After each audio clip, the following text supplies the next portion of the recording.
Hello, everybody. It is me, Slightly Bitter, here for another Big Brother 26 recap.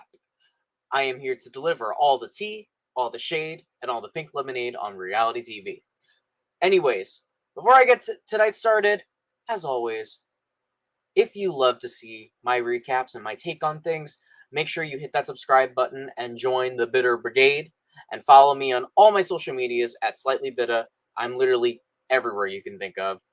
So you're in the know of whenever I am doing a recap. As usual, tonight I'll be talking about the latest episode of Big Brother 26, all the drama, the AI arena. Should that twist be here to stay? The players in the game, Tucker and Quinn, America's veto. We are going to talk about all of it. And make sure that you stay tuned later on tonight and stay in the comment section so you can stay in the know with everything. We have a couple of people in the chat. We have Aaron Hughes, Allison Acidland, my girl Kiana. What's up, Kiana? Oh my God. Cheryl Wheelorama, who joined me last time. And towards the end of the episode, I'll be bringing people on to discuss and get other takes. So, yeah, let's dive into tonight's episode. All right. So, this season of Big Brother had a really, okay, I want to say it had a slow start, but it didn't, right?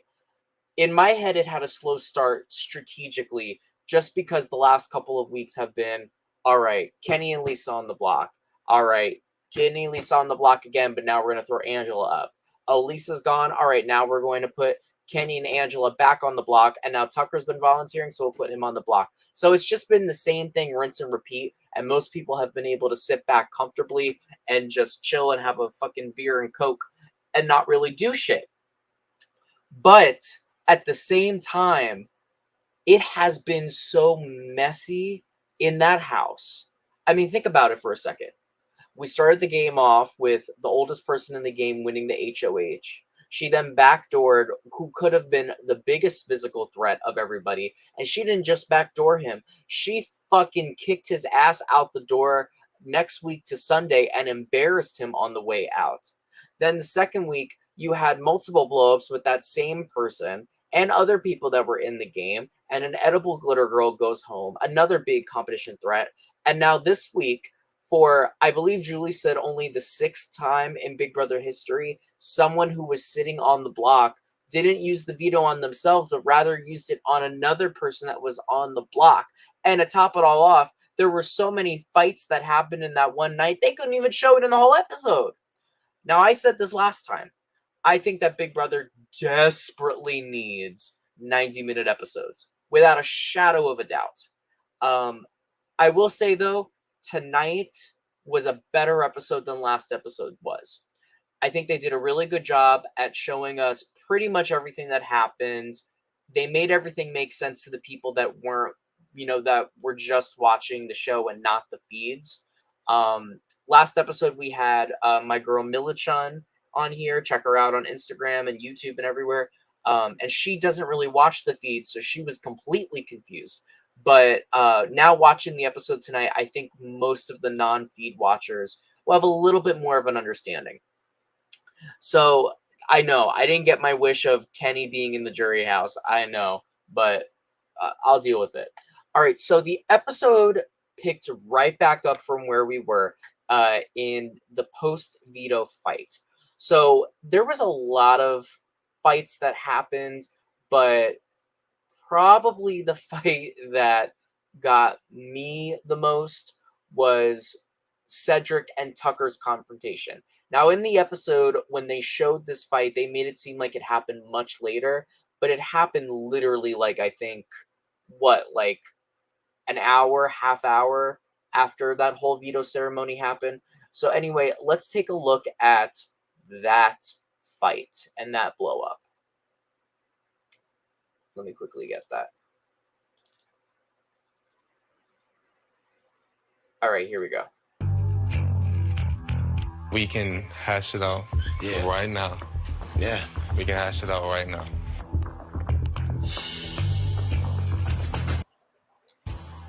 So what happened? So you can already see T-Core over here. is extremely uncomfortable. And what they didn't show on the show was, yes, she left the room because she was trying to sleep and she was pissed off about how they were fighting, but she was getting triggered by the fighting. But let's keep watching. So what happened?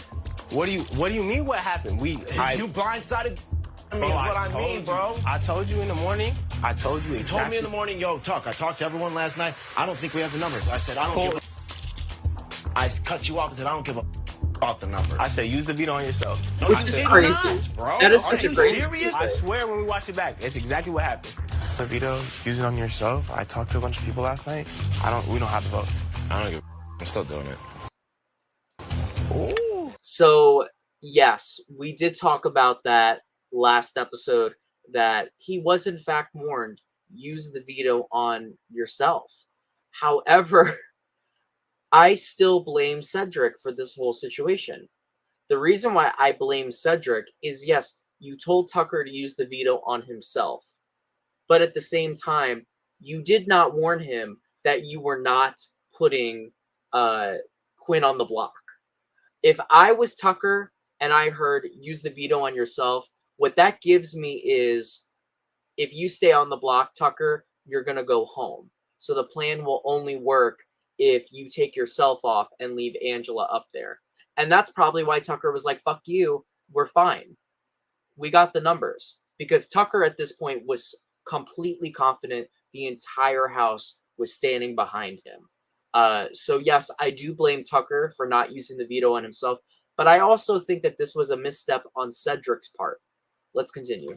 And even if you did say that, which you didn't, Okay. I said, I don't give a... He looks like an We ass. got a but I plan. still You love have nothing to worry about, bro. It's my HOH. What do you mean? You're not on the block. What do you mean, dog? I said, use the veto on yourself. No, you did not, dog. Okay, all right. If you did, why wouldn't I use Sorry, the veto this on bro and myself? dog I don't shit know. is Why would I taking you stay out. up there? I'm telling you, I didn't blindside you. I'm sorry you Yes, feel that you way. did. Okay, that's dog. that's what it's gonna have to be. Like That's exactly what it is. You can't even look at me in the eyes, bro, because you feel so guilty. No, I just don't want to Yeah, get you into do. it with you. Look, I don't feel guilty Bro. in no type of way. Like I said, So let's break this fight down. So if I was sitting in this room and I was listening to these two argue, I would believe Tucker over Cedric 100%, because Tucker is speaking with so much conviction as if it is real. Yeah, like Allison Acid Led said, bro, dog. I was talking about this last episode about how I think East Coast people really do have an advantage in the game because we talk so nonchalantly that it comes off genuine. And if Tucker was lying in this moment, there's no way in hell I would have been able to know that. And the truth of the matter is, I don't think he is lying. I think he genuinely does not remember being told you need to take yourself off the block. Meanwhile, Cedric is not really owning up to his shit. He's looking away. This was a major misplay on Cedric's part, I feel. And this moment is why I think Tucker can dig himself out of a hole, pun intended. But we'll see. earlier, bro, I'm gunning for you. You're my #1 target now. And You this wanted to too, not get people your like hands to hear dirty. that you got a I said, target. use me. Keep digging your grave, bro, because I'm coming back from that AI arena and I'm gonna bust your ass up there, I dog. hope so I too. The hope we truth get will into it. prevail. The And I truth will hope it always does. prevail. I agree, and I hope it does. We've Notice said how the they same cut out thing the back and motherfucker forth. part? You feel played. I feel like I didn't play you. That's what it is. That's what it is between Cool, both dude. of Have a us. good conscience. Hope you sleep well tonight. Yes. Don't There talk goes to me for the T4 rest of the scurrying week. away. Okay. All right. That's Please fair. don't. Fair game. Yeah, fair cool. game. Hey, Philip, and I agree. Are you okay? They're in there yelling. I want to go to sleep. Oh, I'm whatever. gonna be back next week. I'm confident about it. Even if I lose the AI arena, I got numbers, bro. That was just such a wild statement to say. To say that you have the numbers behind you. You have to have balls of steel to be an alpha male athletic dude, not use the veto on yourself, curse out the HOH and tell them that you are coming for them, and then proceed to say in front of that person and everyone else in the room, I got the numbers, even if I don't win the AI arena. That is some crazy shit. But it's also old school Big Brother. That's why I fuck with Tucker. What numbers do you got? The more Tucker opens his mouth, the deeper he's digging his grave in this game. And what they didn't Shouldn't show have on done the what you episode did, bro. tonight was that they were going to send Tucker home. This was the moment where I thought they would explain it, but I think they just didn't have the time because they were talking about it literally today. So if Tucker did not win that AI competition, he would have been evicted over Kenny. All right, you got it. Let it rock. You know, Tucker, I don't know where you get off snapping on me in front of the people I trust the most. You should have listened to me and used the veto on yourself. How dumb are you gonna feel when you lose AI Arena and all of a sudden? Yeah, blah, blah, blah. All right, so Philip brought up that he was told that we didn't have the numbers. Okay, well, let's be real here. Also, hi, Emily. That's my cat over there. Let's be real here. They did have the numbers. They did have the numbers. Cedric just chose not to put Quinn on the block. And he brought up in the episode the reason he chose not to do it was because he did not want Quinn to blow up the Pentagon. And that is a perfectly valid reason to not put Quinn on the block. And it's why, yeah, you never should have even considered putting Quinn on the block. Because the second that Quinn got put on that block,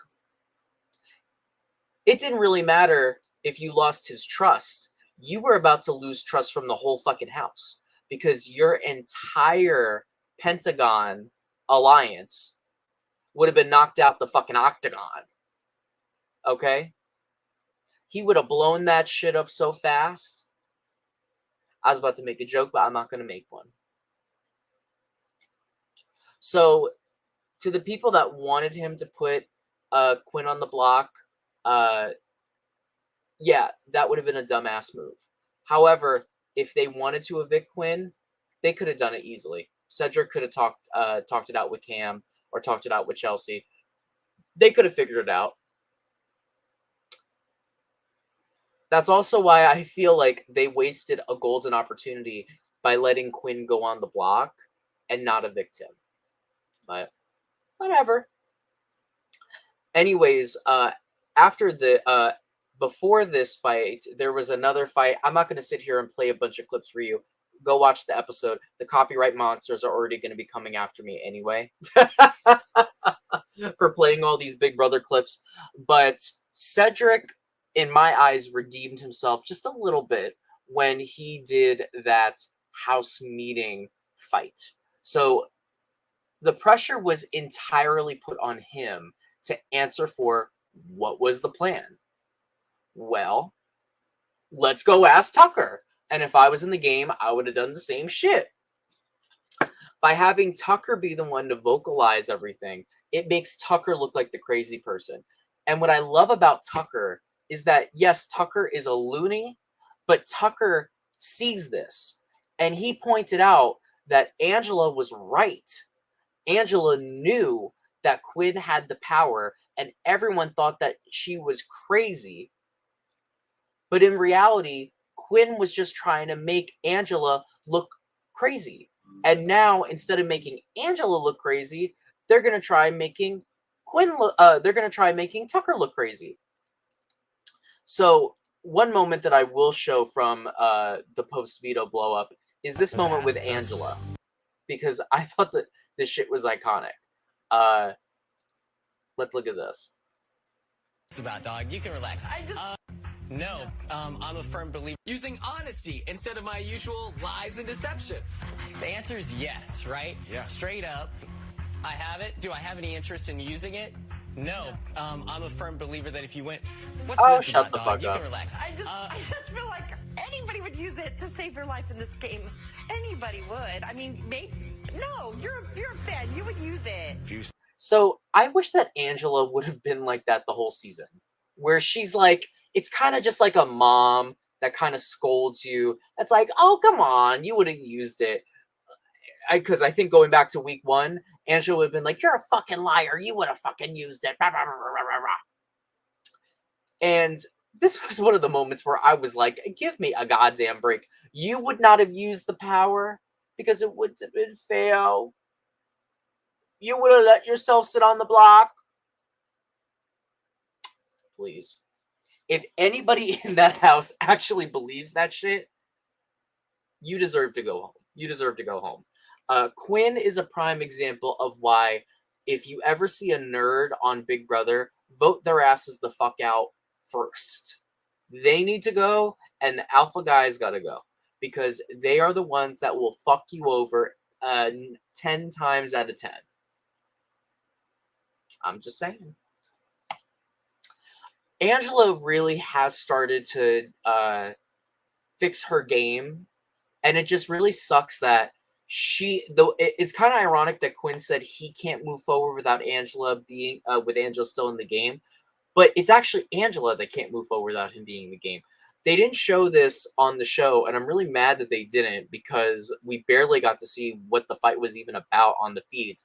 But right after the veto ceremony, Angela and Quinn got into it in the kitchen, where I don't even know what they were fighting about, but he was being a jackass. He was like being like, "Whoa," like imitating her or whatever. Go look it up on Twitter, and you'll see what I'm talking about.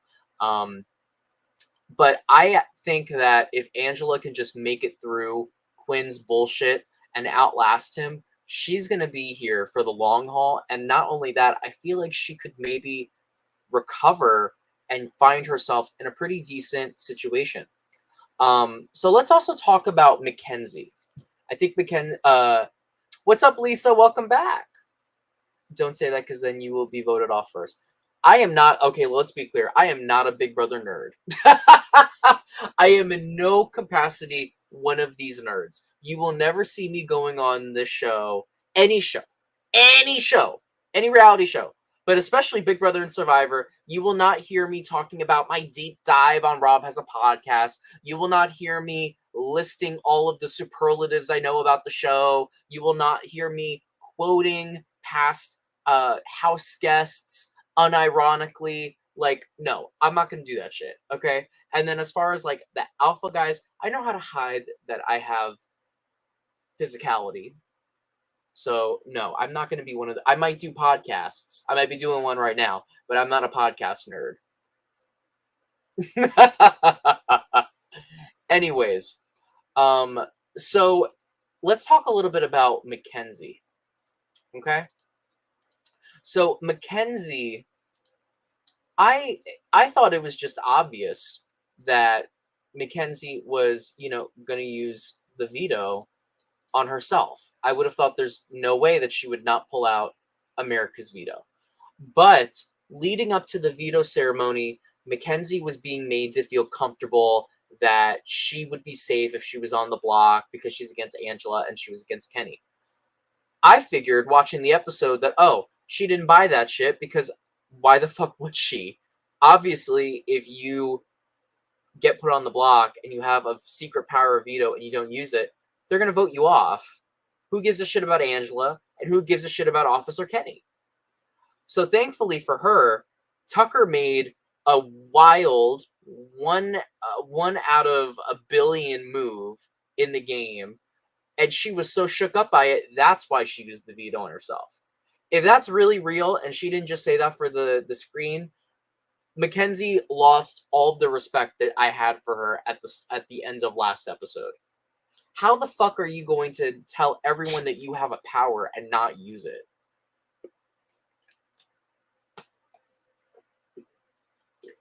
By the way, for all my non-feed watchers out there, have you wondered why they're not really showing Leah and Mackenzie with each other? They don't like each other anymore. Oh yeah, they just all of a sudden don't like each other. Gone. Poof. I don't know why. I don't know where it started from. I don't know if they're trying to out-mean girl each other. I really don't understand. But they are not even in the same alliances. They've been calling each other fake to other people. They're not hanging out. I don't really understand it. But apparently that's happening. I don't see what the future is. Oop, I saw a whole drop. People must not like me talking shit, but I don't give a fuck. I don't know what it is with Mackenzie, but I don't know where her game goes forward. At first, I thought that she would easily outlast Leah. Easily. But Leah has been making more strides in the game when it comes to making relationships. She's got a relationship with Rubina. She's got a relationship with Cam. She's got a relationship with Joseph. She's even putting aside her disgust for Quinn to work with his goblin ass. Whereas Mackenzie has Tucker, and Tucker's going to be the target this upcoming week. And unfortunately, you and him can't win HOH because no matter who's HOH, it's just a glorified immunity token. So I'm worried for Mackenzie. I am hoping that maybe she can change my mind, change the house guest minds, because if not, I feel like she's probably going to be going home very soon. All right, so another thing I wanted to talk about was this look from Brooklyn. And this can be our America's Veto discussion page. Brooklyn looked like her life flashed before her eyes. I am convinced that Brooklyn thinks that she is A, not on the show, and B, not liked by America. So two things can be true at once. But in this case, only one thing is true. Brooklyn is basically non-existent on the show, which actually stinks because I think that she's playing probably the second best game in the house. I think Chelsea is playing the best game, but I think that Brooklyn is right up there with her. Unfortunately, she's just not shown on the show because she's just not really important to the story. But the fear of God was in her eyes in this moment. I could fully tell. So they started showing all the campaigns to the camera of, oh, I really want to stay, blah, blah, blah, blah, blah. Which I found really ironic because we already voted. Voting ended before the show even started. So it's like, what was the point of any of this? But okay. But I just found this face by Brooklyn to be very funny, so I thought that I would show it to all of you. So the next clip that I want to look at, so Joseph had his first appearance on the show in a very long time. Him and Rubina, part of me thinks that they're only on the show as extras. And it's funny because Joseph's friends made me like him more than he himself has made me like him. Because of their little, if you watch my my last recap, I showed this video that they made campaigning for America not to put him on the block. So Matt, Crazy Eyes Matt, made another TikTok because of course he does. He wants to be Jag Baines Part 2. So he was asked on TikTok who he would vote for to be put up by America's Veto.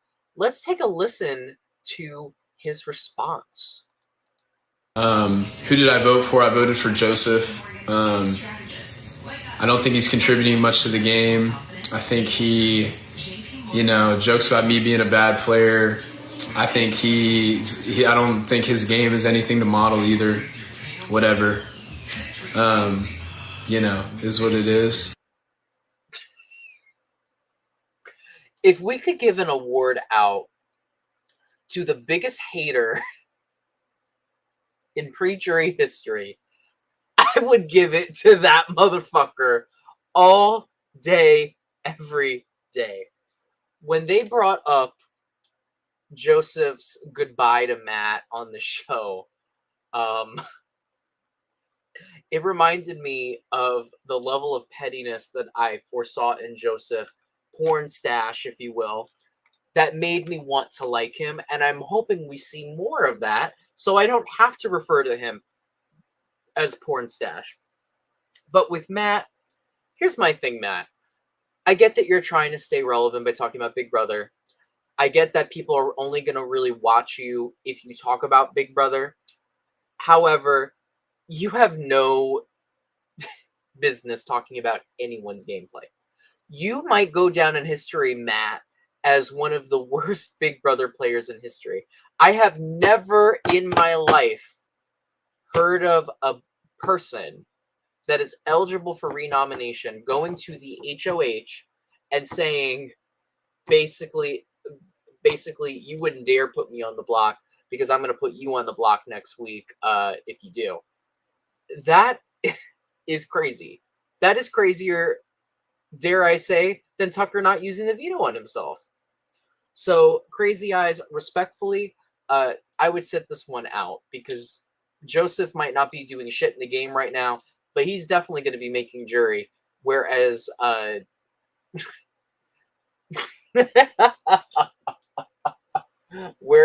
you may, the only jury you're going to be serving on is when you get called for jury duty once you are no longer living at your mommy's house. Thank you. Anyways, let's talk about who was actually nominated. So last episode, I said that I would want to put Quinn on the block. The reason why I voted for Quinn to go up there was because I knew he wasn't going to get evicted, but I wanted the house to see that Tucker does know what he's talking about. Quinn is in everyone's pocket. He's very cocky. You all are making a mistake by trusting him, and this should be the opportunity to vote his ass out. However, nobody really looked at it that way. I would have been all right if Joseph had gone up there. I would have been okay if Cam had gone up there. But I think Quinn going up there really did wake the house up to the fact that, hey, Quinn is a threat. You should not trust him. And if you check out the feeds right now, yes, the feeds are on. I don't know if they're still on, but they were on before the HOH started. People are already discussing the fact that they're going to need to boot Quinn out probably once jury hits. And that's what, literally in 2 weeks after his power is gone. So we shall say what happens. So jumping right into the AI arena. All right, first of all, I want to poll the viewers. Oh, they just turned off 15 minutes ago. Thank you, Lisa. I want to poll the viewers really fast. Clap if you like the AI arena.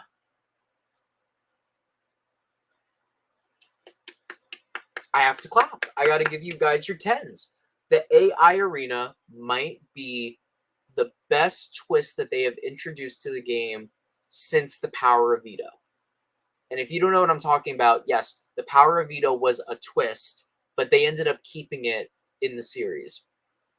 I think the AI arena is great because it forces you to put more blood on your hands and put more people on the block.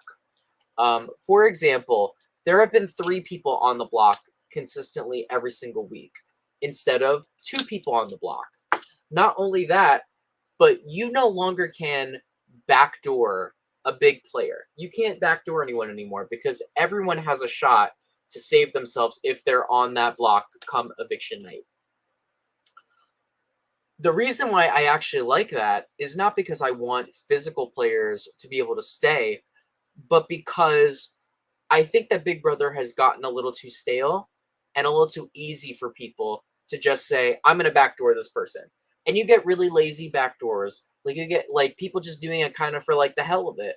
Oh, I'm going to backdoor Heisem. For why? No reason. Just want to backdoor Heisem. That's the first one that comes to my mind. But I'm not saying this needs to be an every season thing. I think that is a little too far. However, I wouldn't mind even if this is just what is in the game for pre-jury. And then maybe once the jury hits, that's when AI Arena is done for. And maybe try it again next season and see if it has the same luck. And if it doesn't have the same luck, the only downside that has really come from the AI Arena, in my opinion, has been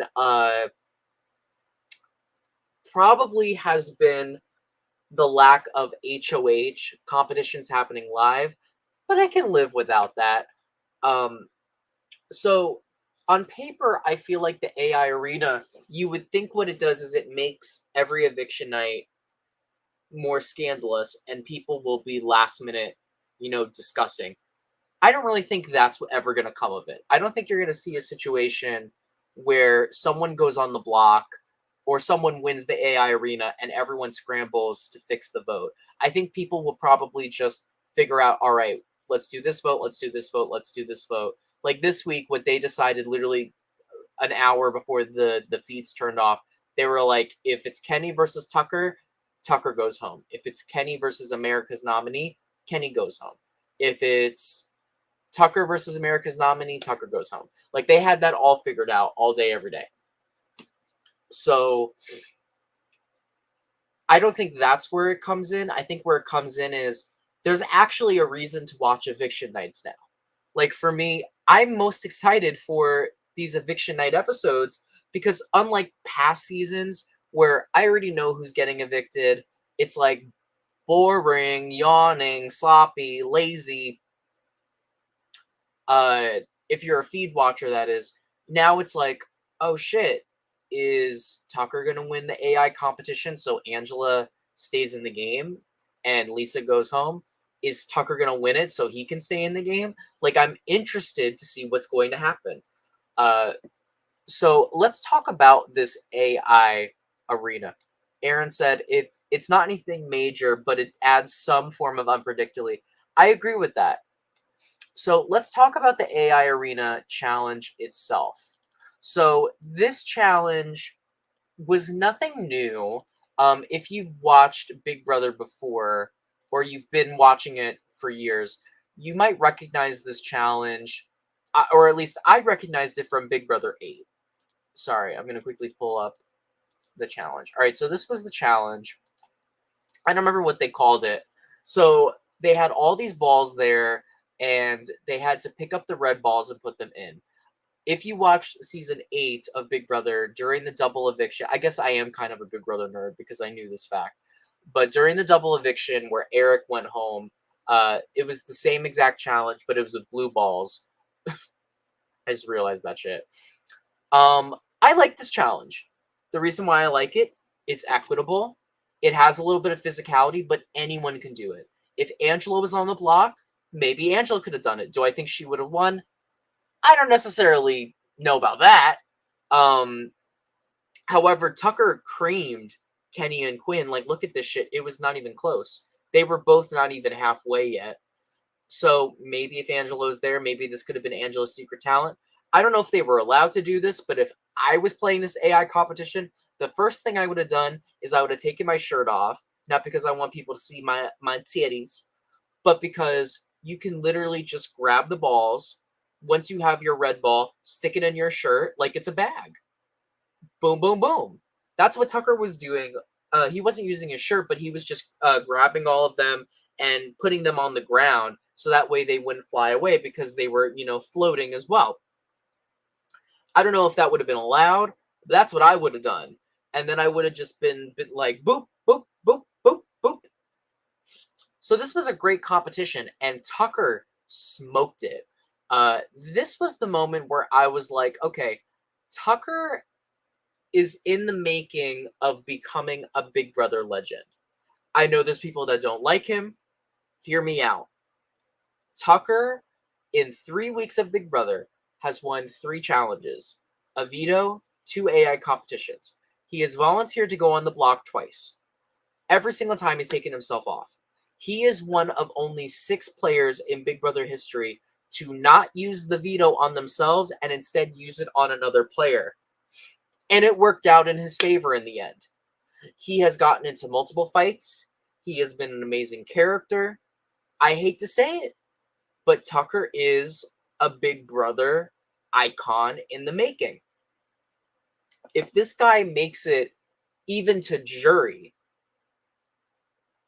if he's the first member of the jury, he's on Dave On level. And people are going to be mad at me saying that, but he's on Dave On level when it comes to character. Dave On never made it past, I think, 10th place on any of her seasons, but she's still a legendary figure in Big Brother because of how great her character was. Facts are facts. Tucker is by no means a great strategist, but sometimes you don't have to be. I mean, look at Janelle. Janelle, all she could do was win challenges and get into fights with people. So, sound off in the comments section. Do you think Tucker has what it takes to become a Big Brother legend? I guess we'll just have to wait and see.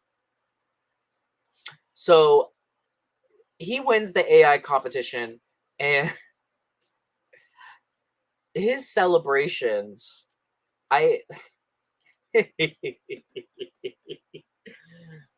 Tucker's celebration.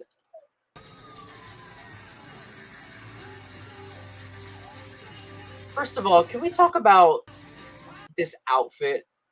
I know I said last episode when I was reading the hell out of Joseph that I don't like when Big Brother house guests dress up in dumbass costumes. I don't like this. I don't like how it looks, but it works with him. It works.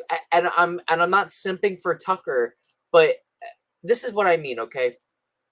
When Joseph dresses up with a beret and a thing or whatever, it's clear that he's just trying to be funny.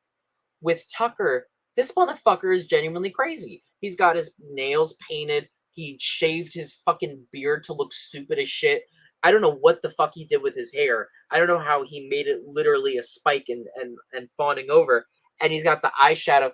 But he's just goofy and silly enough to where, okay, this is his real personality. He's not doing it for the show. He's just doing it because he's a crazy motherfucker.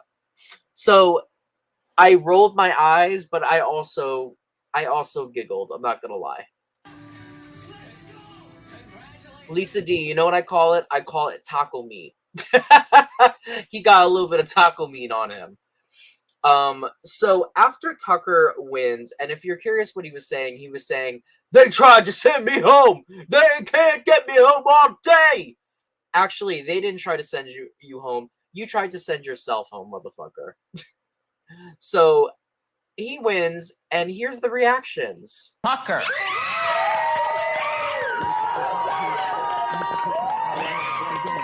Like, this motherfucker is so unserious. You got Kenny that's over here like, I'm ready to go.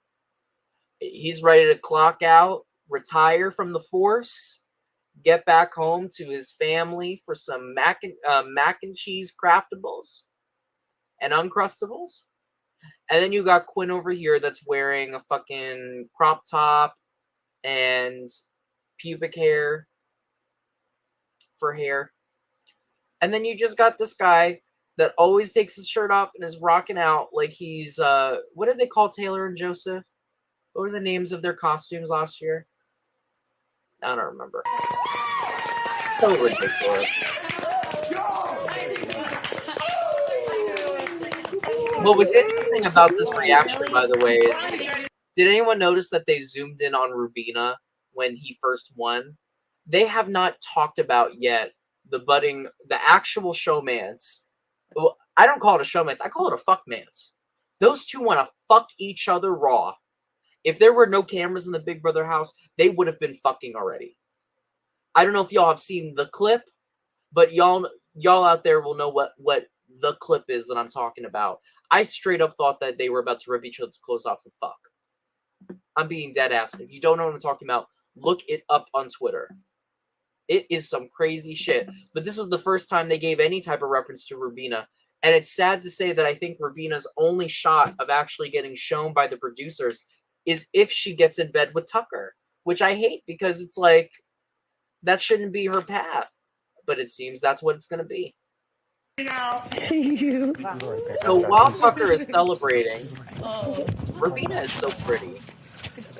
You got Angela over here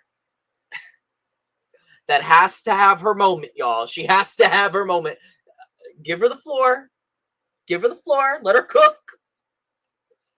And she is wrecked. What is that? You know what that hair looks like? Did any of you guys ever do those fundraisers at school? You know, like I did Hoops for Heart. You know how they would give out that like mohawk rainbow wig? It was really cheap, but it looked really cool. It looks like that shit. If you don't know what I'm talking about, look up rainbow mohawk wig. Old rainbow mohawk wig. Shit, let me see if I can find it. Yes. This. I found it. I'm going to show it. I'm going to show it, y'all. Sorry. I have to. I have no choice.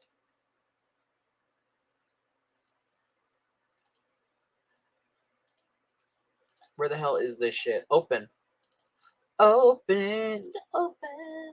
Open. Look at the material. You cannot tell me that is not what his hair looked like tonight. You cannot tell me.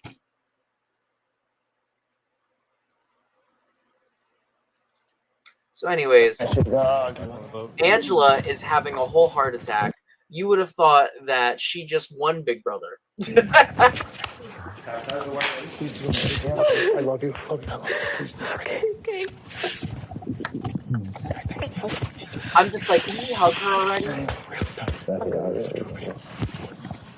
Are we good to... I love this. This is the duo that could save this season. These two are easily two of the most entertaining players that have been on Big Brother in the last, since I started watching the show. Which, mind you, I started like watching the show and being into the feeds season 17. I started watching the show probably back towards season 8, but like watching the feeds and being dedicated and on Twitter, season 17. And since then, the only other like really big characters I can think of that even match these two in any capacity would probably be a Vanessa, a Felicia. Yeah, Vanessa and Felicia are literally the only ones that come to my mind. So, read them and weep. Anyways, moving on. So Tucker wins the competition. He's safe. From the AI competition. I missed talking about Quinn being nominated because I just thought it was so obvious. People out there were convinced that it was going to be Joseph. There was no way that Joseph was going up there. I knew they were setting him up like a bowling pin on that show. He was edited to look cocky and snarky. There was no way Quinn was not going on the block. But I want to take a look at when he was nominated. The House was shocked. Okay. I love how everyone is fearing for their life. Quinn. No! I'm not scared. Quinn, thank you for taking your seat there, joining. So before this night, I really thought that Quinn's edit was the show hyping him up to look like a jackass and a douchebag. This confirmed to me that he is just a douchebag.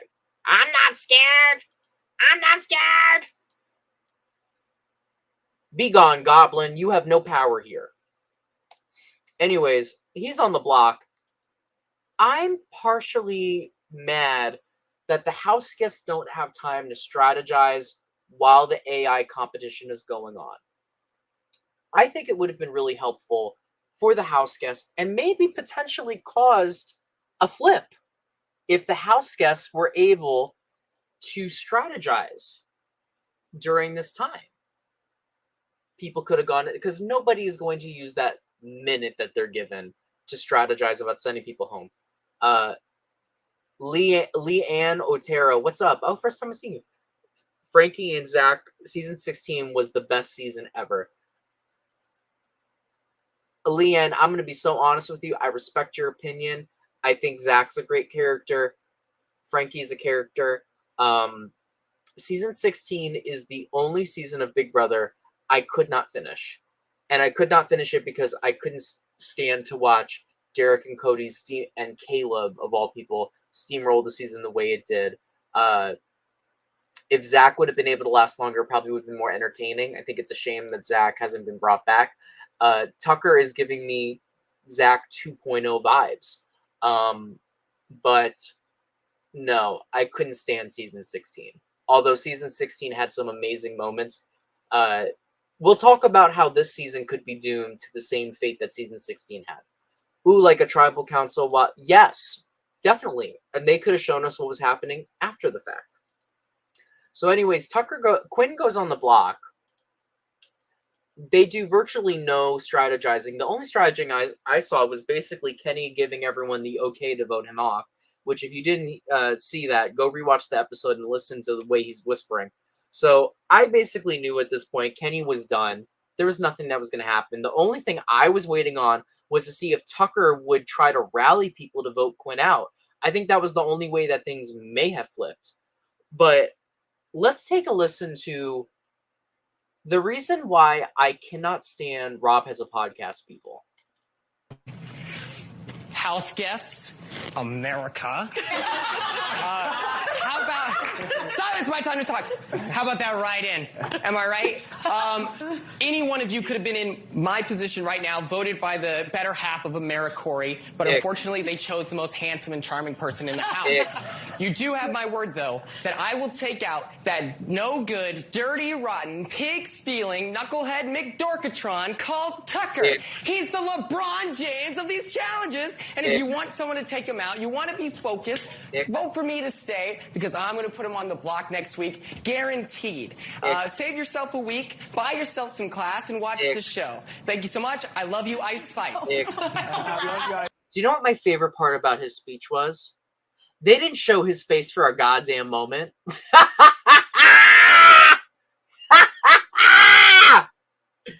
Not a goddamn moment. They do if they showed that if they showed his face on the screen, that the camera would crack. You would have seen. I have never in my life seen a worse version of the nerdy superfan archetype. Let me look in this chat. Why would he even say that? Corey said he cringes every time Quinn talks about him. Yeah. What Quinn doesn't understand is that, was Corey like a Big Brother fan? Of course he was. But when Corey was making these nerdy things, he never sat there quoting people. Everything that Corey did was original. He was a super fan that made it his own. He actually was making fun of the super fans. So when you come on here and all you're doing is quoting people, like quoting, I believe that was America's speech that he was quoting, and you do fake shit and you talk about, like, it's just, it gives me phony, and it gives me, I just came on this show because I wanted to get some clout. That's what it gives me. Oh, he has a big time. He has, like Lizzie said, big time. It's giving Michael quoting Janelle. I don't even mind Michael quoting Janelle, though. Michael quoting Janelle is very different in my opinion.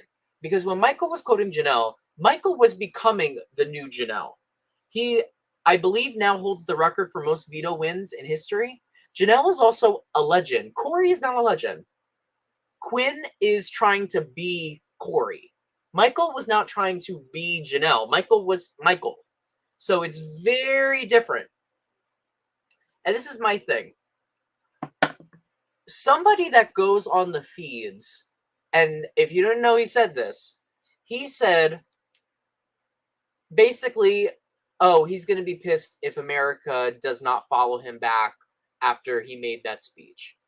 Did you come on here to play Big Brother, or did you come on here to be an alumni?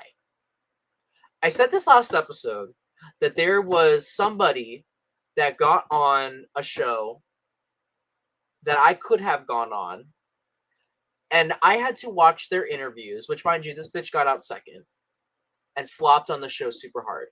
But I had to watch his interviews, and in his interviews, all he was ever saying was, I can't wait to go on Rob as a podcast. I plan to start my own podcast, rewatching Survivor, I think like Panama or some shit. I can't wait to go to all the parties and all this stuff. Miss me with that shit. Miss me with that shit. I despise people that go on Big Brother, Survivor, Amazing Race, whatever you call it, not because they want to win, not because they don't want to make good TV. I can stand someone that wants to go on a show just to have make entertainment. But I can't stand motherfuckers that go on these shows because, I don't know, they want to get their dicks hard by other nerds in this online community by having a voice so they can go on some shitty fucking podcast. I hate that shit. I hate that shit. And you're taking spots from people that actually could play the fucking game. Because Quinn might be in a good spot right now, but Quinn's not going to last in this competition. He's not that good in competitions. He's not that good socially. Many people have the ick from him. I have the goddamn ick from him. Watching him fucking stand and talk to the feeds, half fucking naked with his fucking goblin face. I'm sorry I'm being so rude, but I hate these people that come on the show just to be meta. Joseph ain't doing shit in the game right now, and Joseph just wants to be meta, but at least Joseph is playing the goddamn game. At least Joseph is giving us something. I'm sorry. It gives, pick me! Pick me! Pick me! Pick me! Oh, pick me! Oh, pick me! Pick me! That's what it gives me. You're a goddamn pick me nerd. How the hell are you going to be a pick me for other nerds?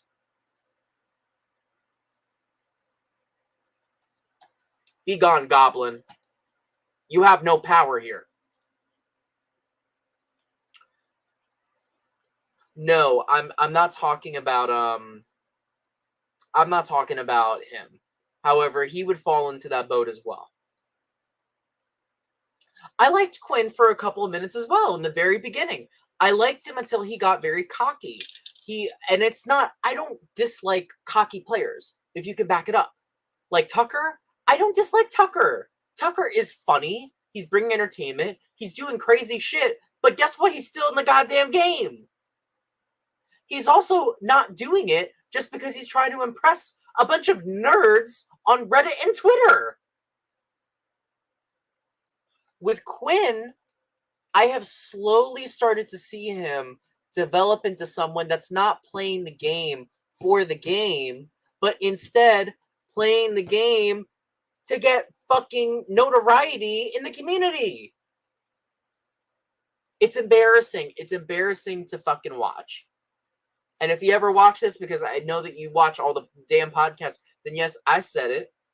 Fuck you. Anyways, I got super off track. And I know I have some Rob as a Podcast fans out there. For the record, I don't hate Rob as a Podcast. I watch it every now and then when I'm bored and I know nothing better to watch. That's a lie. If I ever decide like torturing myself, I watch it. I don't think Rob himself sucks. I just think that the people that go on are fucking nerds. And I can't stand them. Even though there are some people that I personally know on there that I like.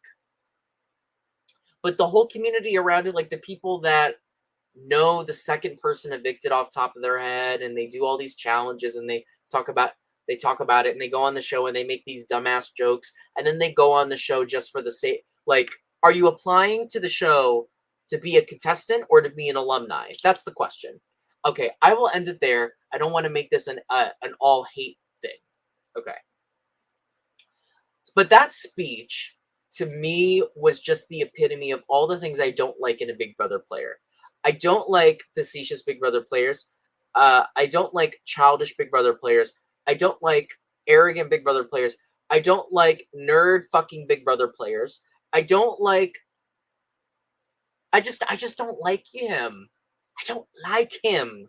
He even called Tucker out, which we have been desperately needing someone calling someone out in their speech and it not just being, I love you guys. I'm gonna miss you. We had a good summer together. And I'll see you on the outside. Thank you, CBS. I'm very happy we didn't have that. But at the same time, I'd rather have that than you trying to be America's speech. So, So, and then Kenny's speech, Kenny basically was like, vote me the fuck out. He didn't say that shit. I was fully expecting him to start talking about his breast milk depleting, but he didn't do that. But yeah, like, it was obvious Kenny was just like, I'm ready to go. Shit, Angela even voted his ass out. So, yeah.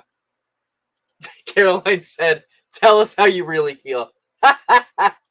See, I agree with you, Lisa.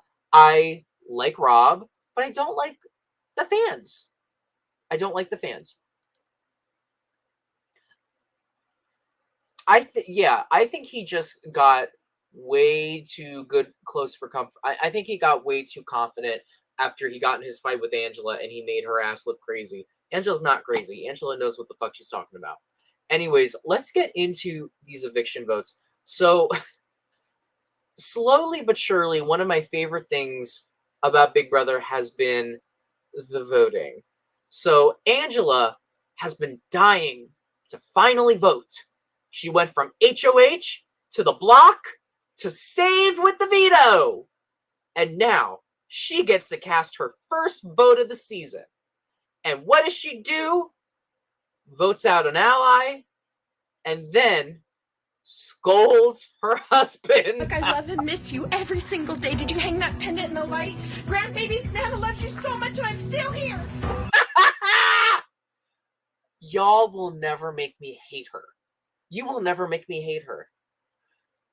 You do a shout out to your husband, and it's her nagging him about, did you put a pendant up? And then the grandbabies thing. But this is what makes me love Angela. This right here. You so much and I'm still here. And I'm still here. Angela has been put in a position most other people would quit. Prime example, Kenny. Officer Kenny was put in close to the same position as Angela, where he has no alliance, people don't really care for him, people don't really want to talk with him, and he's going on the block every single week. Angela's had the same thing, if not 10 times. Actually, she's had 10 times worse. She has had a fight where there were some possible allegations made against her. Not really, but it could have been that way. She doesn't know it, but the outside world is out to get her. She has been in a fight with like half the house. Her first week as an HOH, she had to put 4 people on the block. By the way, 3 of them have been evicted thus far. Crazy. She's the oldest person there. She has kids and grandkids that she's missing. She's been through it, okay? And yet, she still wants to be there desperately. She's fighting, and she's like, I'm gonna make you proud. My favorite thing that she said was she wanted to have at least one good week. Not for her, but for her kids. She didn't want her kids and her grandkids to watch the show and just see her fighting. And I can totally relate to that. As somebody that is very confrontational in my day-to-day life. And when I'm going to retract confrontational and say opinionated. I oftentimes get called crazy or uncaring or X, Y, and Z. People mistake my passion for me being crazy. The fact of the matter is that I think that there's nothing wrong with speaking your mind. There's nothing wrong with getting into an argument with somebody. But in this day and age, it seems if you do that, everyone wants to gaslight you into thinking you're crazy. So it's hard to get riled up and then have the people that you really care about see you in a way that you don't want to be. Because Angela, typically, we have seen in the house, is a caring person, is a sweet person. I feel I am the same way as well. But she hasn't been able to show her real, authentic self off. So I'm so glad that Angela got a break from the block, got a break from the paranoia, and had a chance to just be calm. Because even in our fight with Quinn, during that veto, she's just like, come on, Quinn. Like, let's be serious here. Whereas I think the first week, she would have been like, fuck you, Quinn. Oh, you're a monster, Quinn. So I was very happy for Angela. Great night for her. Her vote was not the only vote, though, that caught my attention. It seems we have the resurrection of Big D and a voting to evicting. I am voting, sadly, to a vote Quinn, but I think he's the best player in this game, and I want to get the toughest ones out first. Bro, dog. I can't unsee the mohawk. The wig mohawk that I showed before. I can't unsee it. The rainbow mohawk.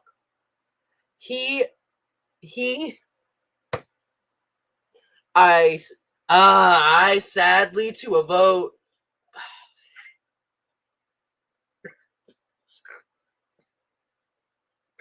I sadly to a vote. I can't with this motherfucker. And he's dead ass. And it wasn't as bad as Big D, but it kills me. And this is part of why I fucking love Big Brother. It's so unserious. It's the same energy as, hey, Jolie, you look as good as a full rack of ribs.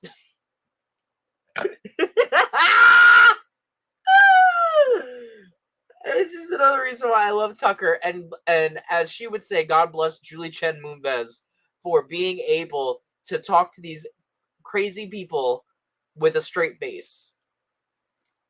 To confirm, you are voting to evict. I'm voting to evict Quinn, yes. Thank you, sir. Love you, Mom and Dad. And by the way, if you're wondering why she now says you're voting to evict, she didn't used to always do this. I remember back in the day, there would be times when people just say, I'm voting for X, Y, and Z. Go back to Celebrity Big Brother Season 1. Meta World Peace votes to evict Chuck. However, if you're in the house, I don't know why people talk like this, but people will say, please vote for me. Vote for me to stay. So Meta World Peace, never watching a single second of Big Brother in his life, thinks, oh, I'm going to go to the diary room and I'm going to vote for Chuck. And he doesn't realize he voted to evict Chuck. Hey, Colin, I vote for Chuck. Oh, well, Meta, you actually voted to evict him. What? No, I voted for Chuck to stay. Okay, but what did you say, though, in the diary room? I voted for Chuck. I told Julie I vote for Chuck. Meta, you evicted him. Oh, sorry, Chuck. That shit is just so funny to me. So I've noticed from now on, Julie has to confirm with them, you vote to evict. And that's why everyone says, I vote to evict. And it makes sense, and it's good that she's doing that, because even in the heat of the moment, someone could make a mistake, and they could accidentally vote to evict someone, or they could say, I vote for X, Y, and Z. I vote for Bobby, but they meant, oh, I vote to save Bobby, so actually I vote to evict Lisa. You know what I'm saying? But I just thought that was an interesting tidbit. So the vote count is 10-1. Tucker's the only one that has the balls to vote out Quinn, as he should after that dumbass speech. And Kenny goes home. If I could sum up my take on Officer Kenny and his appearance on Big Brother Season 26 in 2 seconds, this would be it. Why? Boo! Boo! Tomato! Boo! Boo! Boo! Yeah, Kenny was not great. Kenny was not great. Officer Kenny, in my opinion, was a huge casting fumble. Last episode, I said Kenny was clearly a recruit. Clearly, I was wrong.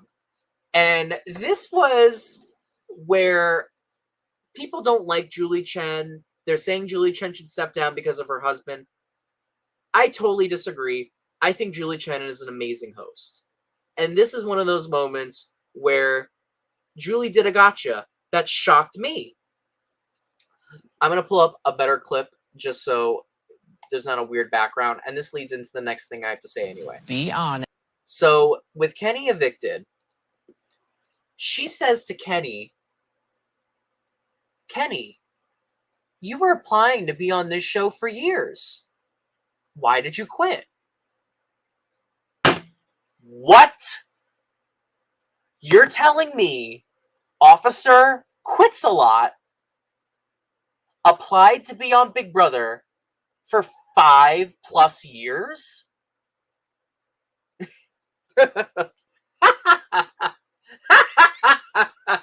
What? He applied to be on the show for years.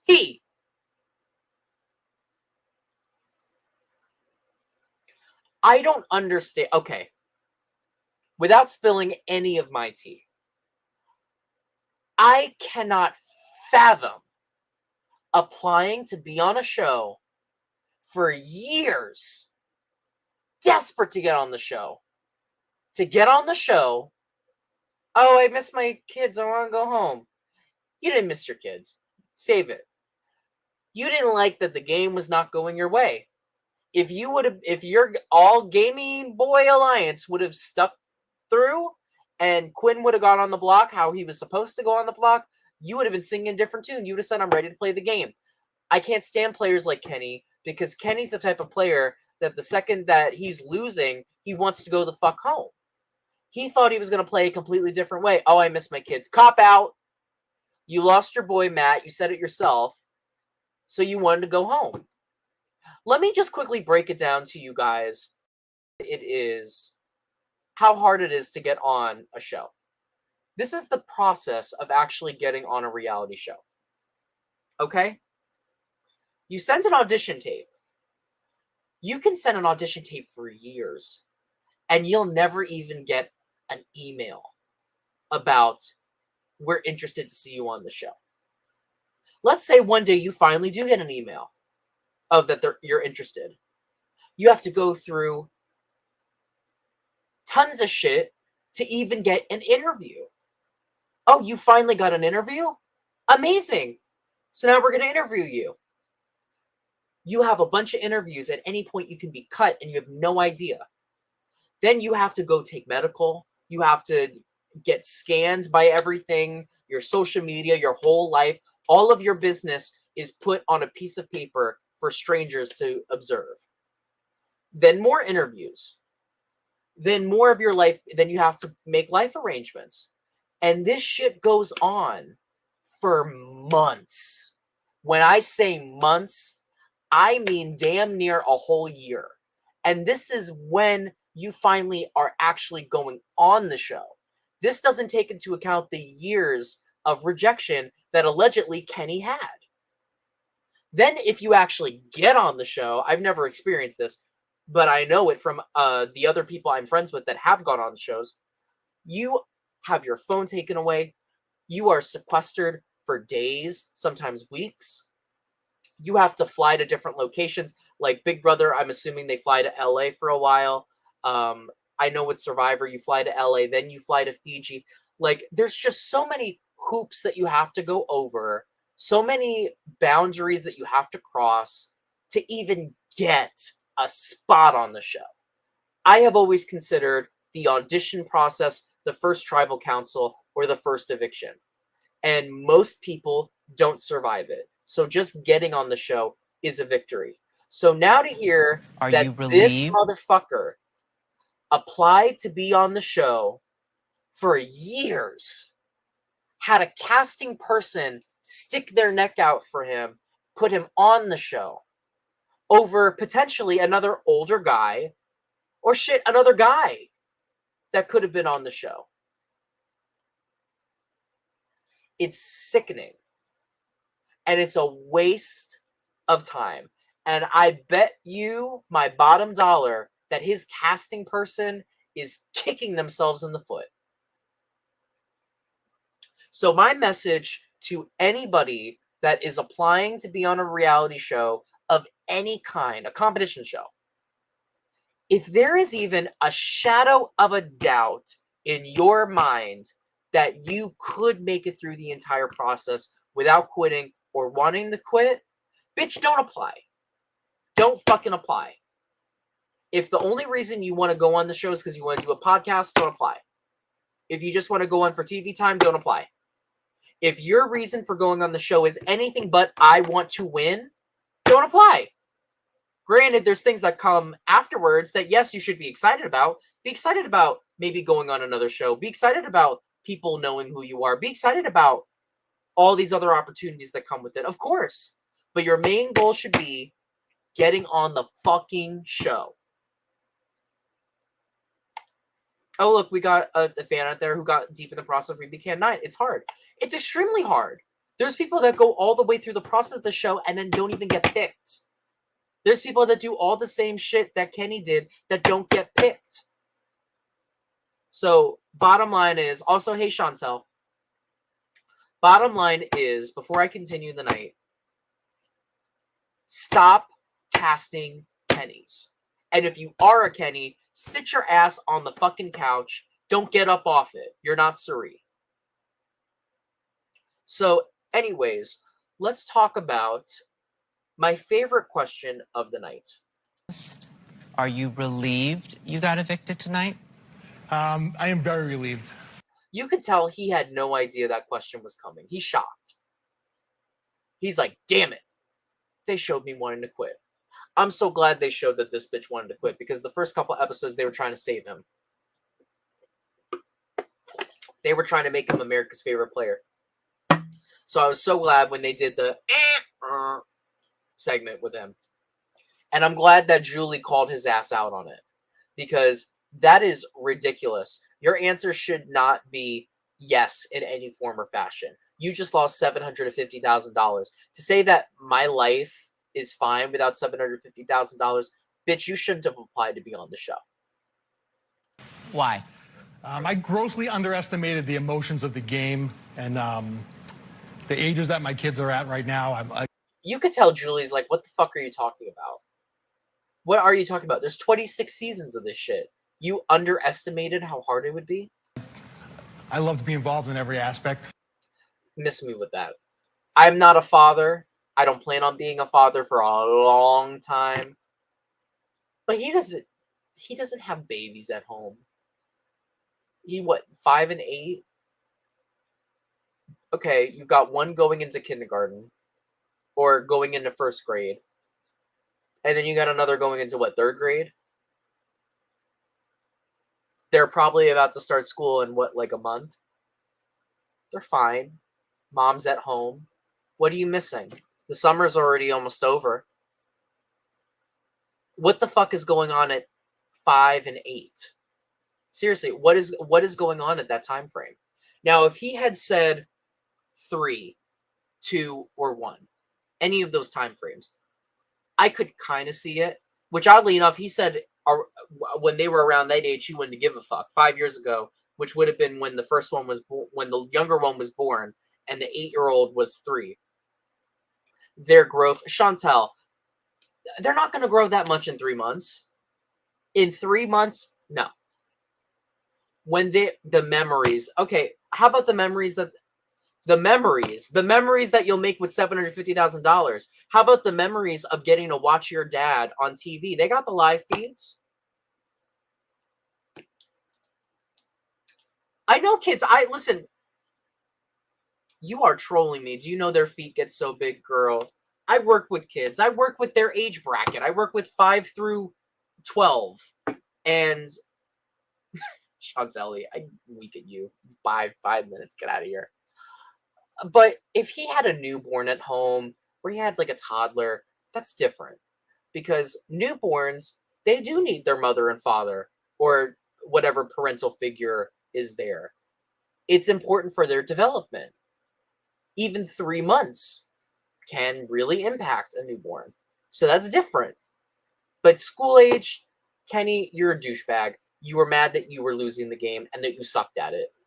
Point blank, period. Lisa said, I have 2 little ones and I wouldn't leave them. I know that before auditioning, though. Well, and there's nothing wrong with that, Lisa. There's nothing wrong with that. But you shouldn't apply to be on the show. And you're not applying to be on the show.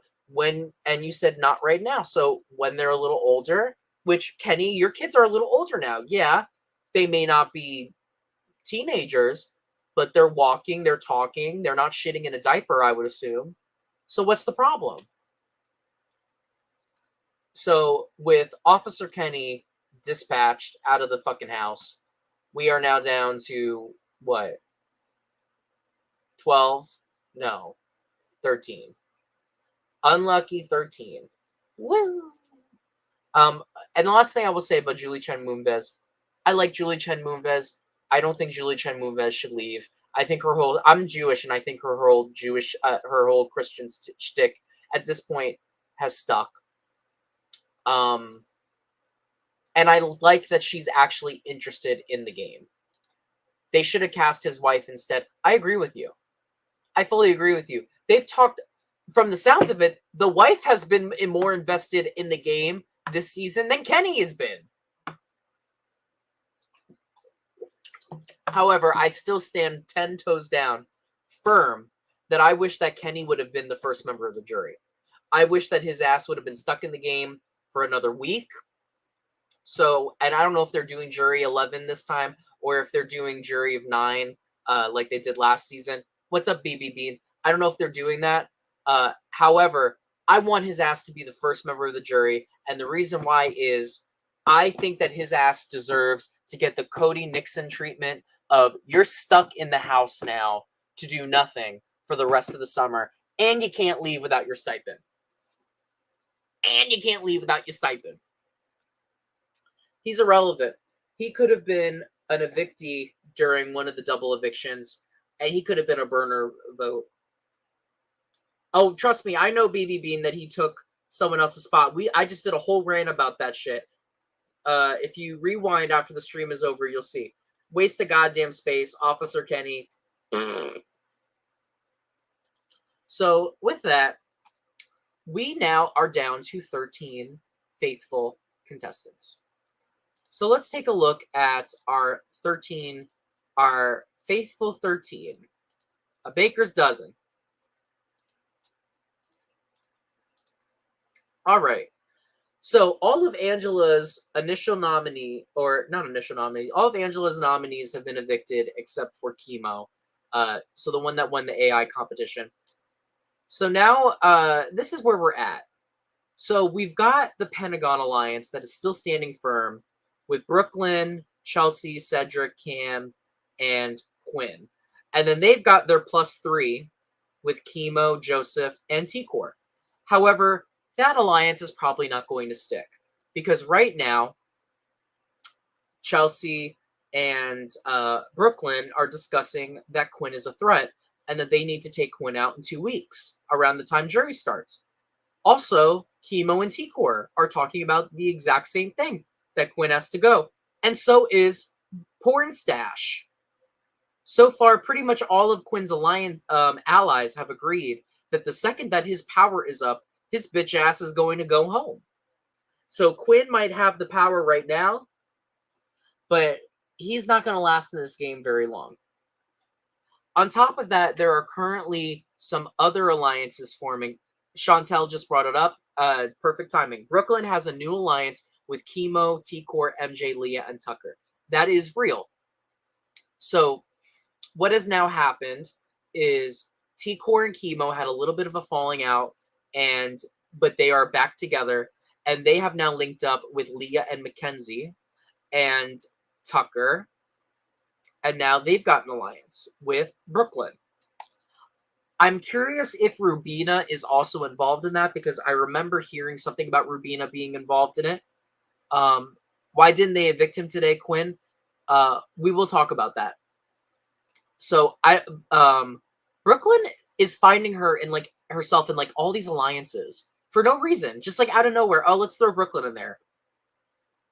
Telling y'all she's playing a good game.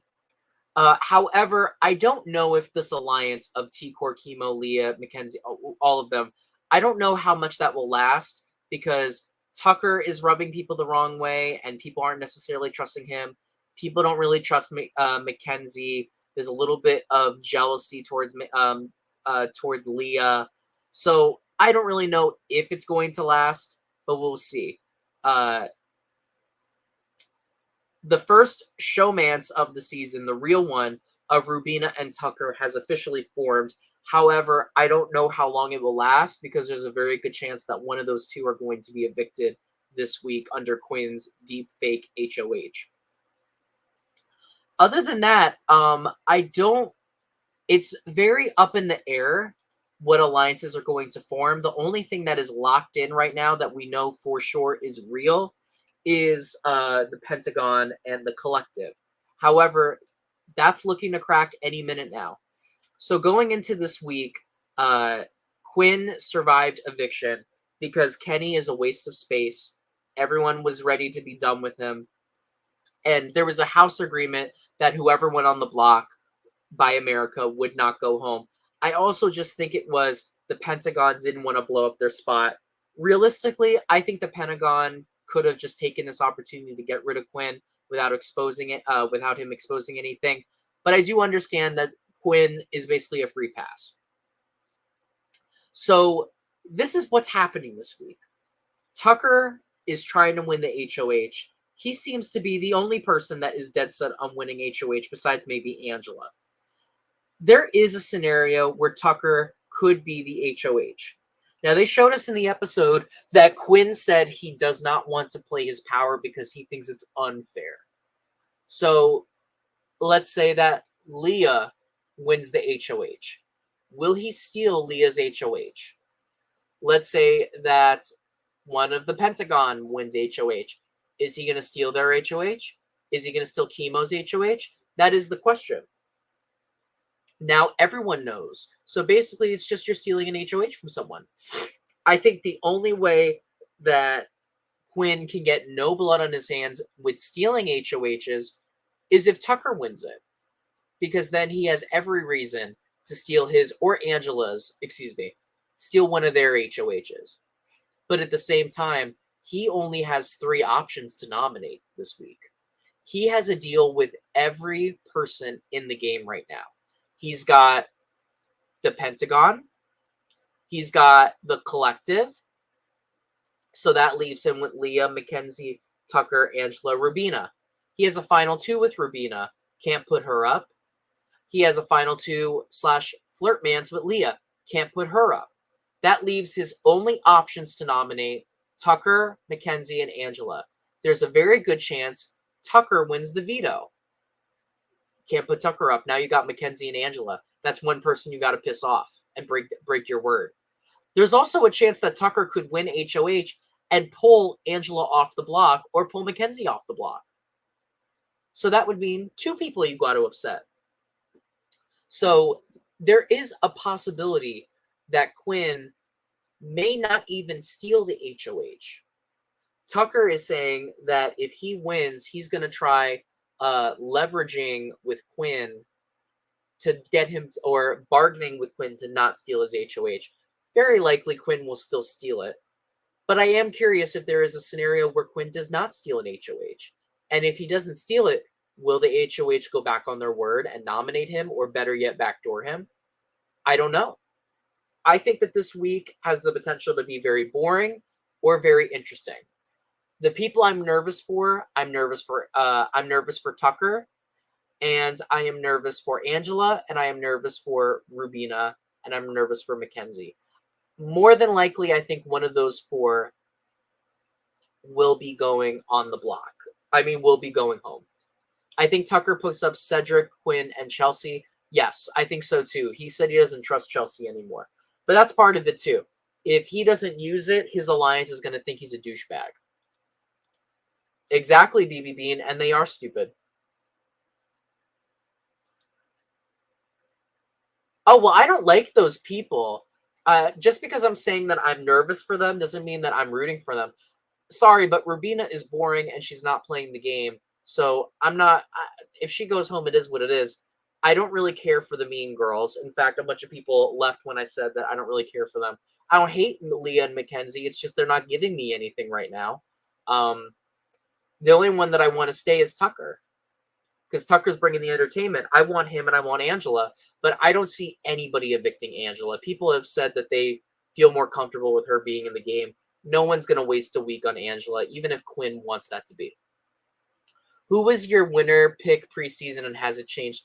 Typically, I don't make preseason winner picks.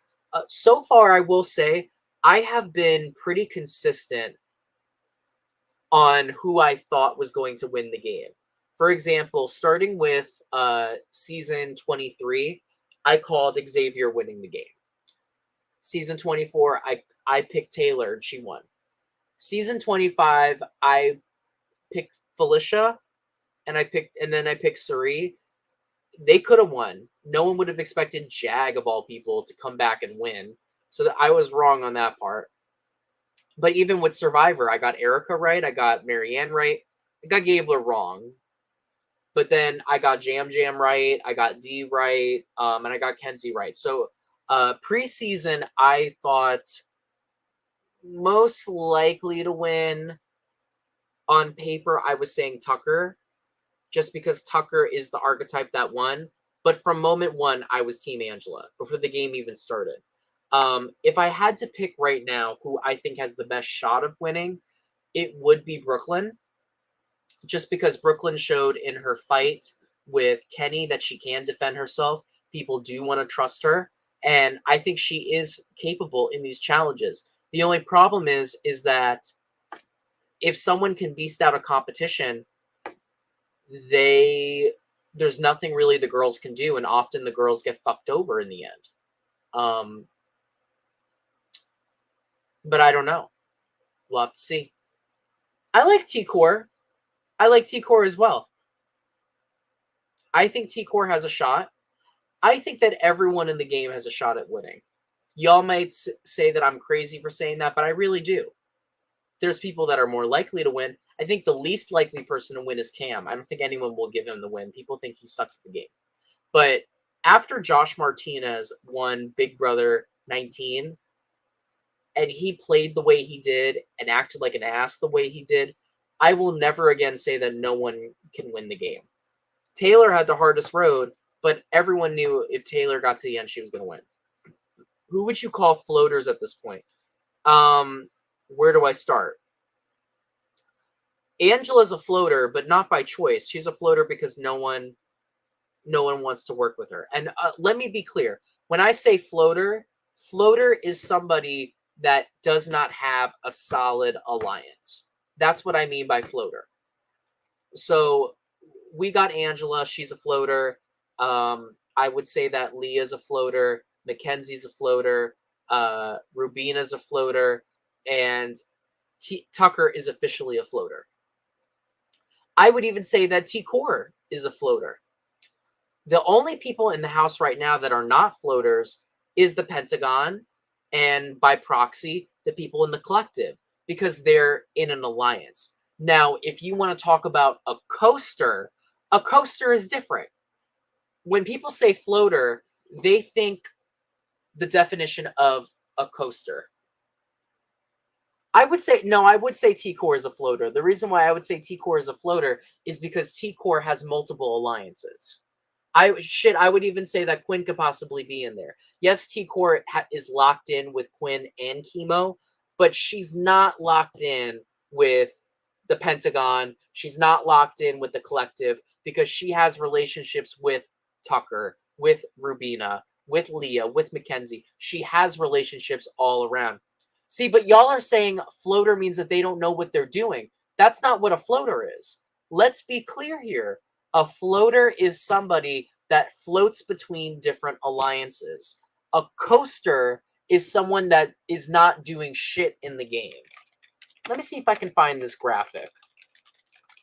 Give me 1 second. I'm going to fly in this graph. I got to find this graphic now. Because y'all are stressing me the fuck out over here. Shit, I don't think I can find it. It's on Evil Dick's page. Whatever, I can't find it. Maybe I'll find it another hen. No, that's a piggybacker. Floater is a piggybacker. Y'all need to learn these definitions over here. Okay, no. We need to be very clear here real fast because y'all are stressing me the fuck out. A floater is a person that floats between different alliances. A piggybacker is somebody that piggybacks off whoever is power. A coaster is somebody that is actively not playing the game and is coasting through the competition. Is everybody clear on that now? Those are the definitions. The reason why people think a floater is somebody that isn't doing shit is because Rachel Riley coined the term floaters grab a life vest. Piggybacker, yes, they do. In season 13, that was where piggybacker was coined by Danielle Donato. Let me read this. People who often has little effect on the game. I agree with BB Bean. This is the definition of a coaster. A floater who deliberately play multiple sides of the house. 100%. I think June Song. June Song is a perfect example. Anyways, with that cleared up, coasters in the game, people that aren't doing a fucking thing. Cam is coasting, absolutely coasting. He's in a strong alliance, and he doesn't have to do shit. He doesn't have to try in the challenges. He doesn't have to strategize for the vote. He can just sit there and look somewhat pretty. Debatably pretty. I don't think that Rubina is doing anything in the game. She barely saved herself from going on the block. The only reason she went on the she didn't go on the block is because Tucker wants to fuck her, and he was more confident that he can win a veto than she could. Joseph is also a coaster in my mind. He's not really doing anything actively in the game to keep himself safe. Shit, he's telling he said, I think, the T-Core or someone, that he could win out towards the end of he could win the game without winning any challenges. So I would also put him in the category of a coaster. As much as I would like to put Chemo, Leah, and Mackenzie in the category of coaster, I unfortunately cannot do that, because Chemo was the reason why all of this shit went down this week, and why Angela's name was cleared. So without Chemo, we would not have had this dramatic ass week that we did have. So I cannot label him as a coaster in good conscience. I'm going to put this up here just so people know what I'm talking about. I can't even say that Leah is a coaster, because Leah is trying to make an alliance. She is flirting with people. She is trying to get in the know. So I can't say she's a coaster. And then with Mackenzie, even though she's been on the bottom, she did get that veto. She was smart enough to use it. She is trying to make alliances. So I can't say she's a coaster. So I would have to say that Rubina, Cam, and Joseph are the floaters of the competition. Chemo has been a disappointment. Why do the gays get bad gameplay to represent you? Yeah, I do agree with that. There's been a lot of really bad game players that happen to be gay in the Big Brother house. I think the best gay Big Brother player we've ever had is Vanessa Russo. I wouldn't say that Andy's a good player. For some reason, people seem to think that he was a good player. I don't think hopping between rooms and kissing asses with racists makes you a good player. But hey, maybe I'm wrong. So you said MJ and Leah. I disagree.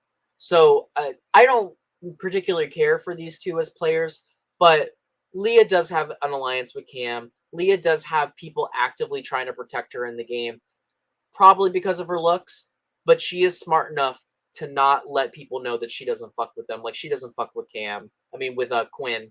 With Mackenzie, oh yeah, Andy's a rat. Fuck that guy. I have we have each other blocked on Twitter. With Mackenzie, she is trying to make alliances. She was leveraging her power to keep herself safe. I don't like their gameplay, but they are playing the game. So another graphic that I want to show. I can't believe I've only been live for an hour and a half. Like, normally I go for like 3 hours, which is crazy. So another graphic that I want to show is the confessional count. So I just saw this confessional count today, and I keep up with it always. These are the current confessionals for the people that are still in the competition. Rubina has had 0 confessionals. 0 for 2 weeks. 2 whole weeks, no confessionals. I don't know if Rubina took a dump in the diary room.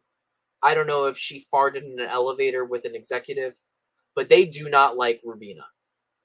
Shit, I don't remember the name. Oh, I can look it up. I have it saved. Credit to @ClamPearls4 on Twitter for making this diary room count. Shout out to you, Clam Pearls. So, yeah. Look at this. 1, 2, 3, 4, 5, 6 episodes of no confessionals from her. Now, granted, she hasn't been an important character in the show, but it's still crazy that they haven't even gone to her for like a reaction shot or anything like that. Not good. In second last, it's so funny to me that Joseph thinks he's the star of the show, and he has the second worst confessional count in the whole game. And this was his first confessional for a while, and it was him saying that he knows the audience doesn't like him. Cam, not really surprised. Brooklyn, not really surprised. I'm surprised to see T-Core this low and to see Chemo this high. I will say this, though. If you're in Big Brother, most of the time, if you're not HOH or you're not on the block or you're not the veto holder, you're not really going to get any confessionals. And if you notice, all the people at top, Cedric, they didn't give a shit about him before his HOH win. Angela's been on the block almost every week. She's been the most impactful character. Chelsea had her HOH win, and she's also just been a really important character in the game. Kenny and his quitting ass, it disgusts me that he has like 4 times the confessionals that Rubina does, even if she's not a good player. Even Tucker has less confessionals than that guy. So this is the breakdown. Yeah, it's already 11 episodes. I must say the season is giving, though. I do agree with you. It is giving. So the last thing that I am going to do before we wrap up is we're going to do a little power ranking of all of the people that are still in the competition. So let's take a look at this Big Brother tier list. All right, so we have the 16 people that are still in the game. We're going to start off with Evicted down here. So, Officer Kenny, final thoughts on you is that you're a douche with a capital bag. Let's put TikTok Matt charging $60 for TikToks. I mean, for cameos. Ridiculous. And Edible Glitter. All right. So, for this category, we're going to have amazing. We're going to have okay. We're going to have and we're going to have dog shit. Okay. So let's start off with Angela. All right. If you had asked me last week, I would have put Angela in the dog shit category. Now, this is all power ranking. This is not about how much I like them. This is possibility of doing well in the game, having power, and potentially winning. If you had asked me last week, I would have put her in dog shit. However, Angela's starting to bounce back. She may go on the block this week. There's no plans to evict her. People are starting to warm up to her. The only thing that Angela needs to do is she needs to get herself an alliance. Tucker's making an alliance with Rubina and Leah and whoever. Angela needs to be a part of that. I think that Angela's way out right now is to go through Tucker. And if that doesn't work, she needs to make amends with T-Core or Brooklyn or whoever. But she needs to start getting herself in an alliance so she can start making ways for her to actually win the game.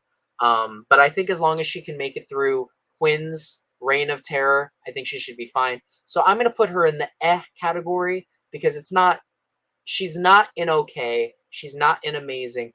But for someone in a shitty spot like she is, Brooklyn is playing amazing. Easily playing the best game in the house, I would say.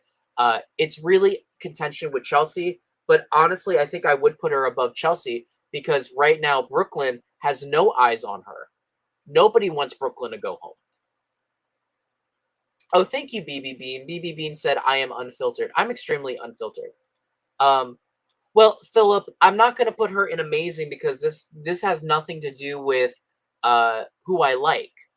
I'll do who I like next, but this is all about gameplay, and Angela's gameplay has not been stellar this season. I'm not going to say that it has been because it hasn't been. But Brooklyn is covered on all sides. Every single major alliance that has been formed so far has wanted Brooklyn involved. Brooklyn is in such a good spot that she does not need to win competitions. In fact, it could hurt her winning competitions. That shows that you are playing Big Brother and you're playing it correctly. So she's going in amazing. Cam, gonna put him in the category. And I'm actually gonna put him behind Angela. And this is why I'm gonna put him in behind Angela. Cam has absolutely no respect in the house. No respect. He's lost trust with the people that are not in the collective. People in the collective don't respect him, and they don't want to give him the win if he's in the end. So right now, you're not playing like dog shit because you're safe. You're not going to touch the block.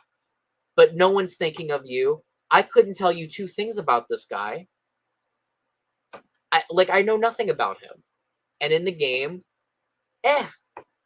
And yes, you're going behind Angela because Angela at least has the backstory of being a target the whole way through.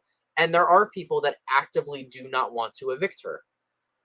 Cedric, I'm going to put Cedric in the okay section. Cedric had a really shitty HOH reign, but what impressed me about Cedric was his ability to pit the blame on Tucker. And right now, the only person coming after Cedric is Tucker. No one else in the game is like, we need Cedric to go home next. So for how terrible that HOH reign went, I think that he is not too bad of shape right now. But he needs Tucker to go home. But for now, he's well insulated, and he has a shot to win. He goes in the okay category. Chelsea is going to be number 2 in amazing. Chelsea, everyone wants to work with Chelsea except for Tucker. Tucker is starting to spread seeds of doubt about Chelsea, but not really. She's at the top of this alliance. No one knows it. She has all these partnerships. Another thing with Cedric is that he opens his mouth a little bit too much, but Chelsea realizes this, and she's been able to keep her distance. She's been correct about most things. If Chelsea goes on the block, there's no universe she goes home. I think that she might be able to survive the block against anybody in the game, which is impressive to say. The only reason why I put Brooklyn above her is because Chelsea does have a target on her back from one person, whereas Brooklyn, no one's going after her. Next up is Joseph, dog shit. I'm putting him in dog shit because Joseph has no outs in the game. What do I mean by that? When the collective falls apart, no one's going to say, oh, I want Joseph. No one is like, Joseph is my ride or die. There's no one I would save over Joseph. Joseph is just existing in the game. He gives me first member of the jury energy. During a double eviction when no one knows what to do, they're going to send him up there. They'll probably put him against Angela, and they'll evict his ass. So he goes in dog shit. Next is Chemo. I'm going to put Chemo at the top of I'm tempted to put him in okay. The reason is, while I think Chemo has not been playing a stellar game, I can't deny the fact that Chemo is in a tight 3-person alliance, does have pretty much all the information in the game, is being brought into all the major alliances, and he caused the blow up this week. Actually, I got to put him up, and I got to put him above Cedric. How is it that Chemo was able to blow up this game the way that he did, and quite literally no one is targeting him? Yes, he had a fallout with T-Core, but he's all right now. Chemo is actually playing a good game. I can't deny. I don't love him, but he's playing a pretty good game. Yeah. But he needs to be a little more active as a player. He needs to start strengthening those other bonds besides just T-Core. Because there might come a point where T-Core gets targeted and goes home. Then who's your backup? Not Quinn, because Quinn's ass is going to be gone long before then. Next we have Leah. You're going She's not playing terrible, not playing great. She's a target, but she has possible allies in the game. So I put her in the category, not above Angela, not above Cam, because I don't know if I see winner potential in her right now. And she is an alliance, but we don't know how that's going to work out. Mackenzie, I'm going to put her in dog shit. Mackenzie has not established any tight relationships besides Leah. She's just now forming a bond with Tucker, but that is nowhere near enough. Mackenzie has a really good shot of going home this week. There's a very likely shot that Tucker, Angela, and Mackenzie go on the block. Tucker wins the veto, and someone like Leah gets thrown up next to her. And I really do think that unless Mackenzie won the AI competition, which if we're looking at past, Leah has competed better in the challenges. I think that whichever one of those two sat next to Angela, they would go home. So sorry to all the Mackenzie fans out there, but she goes down there. Next, I want to put Quinn in dog shit. I really want to put him in dog shit, but I can't put him in dog shit because he has way too many people that want to protect him. And unfortunately, in the Big Brother house, the game is so long that someone like Quinn can do a bunch of bullshit and then fade into obscurity. So for right now, I got to put him at the top of And the reason is that he is literally protected by every side. He has a power in his pocket. And if he gets deep, I could see people wanting to give him the win. But what lowers his gameplay down from being towards the top is that people want to see his ass gone within the next 2 weeks. Next is Rubina, dog shit, worst player in the game. I like Rubina. I don't hate her. I think she's a very pretty girl, but she's playing the worst game. T-Core likes her. Chemo likes her. Leah likes her. There's people that like her, but no one's going to put their neck out for Rubina. Shit, Rubina doesn't even put her own neck out for herself. She almost got herself on the block because she didn't defend herself at all. Oh, she has Tucker now that she can fuck. The best part of her gameplay is that she is encouraging Tucker to win this HOH so he can have the room privately to have sex with her. I want Rubina to start playing the game harder. Shit, I want her to start playing the game so she can get on the show so we know who the fuck she is.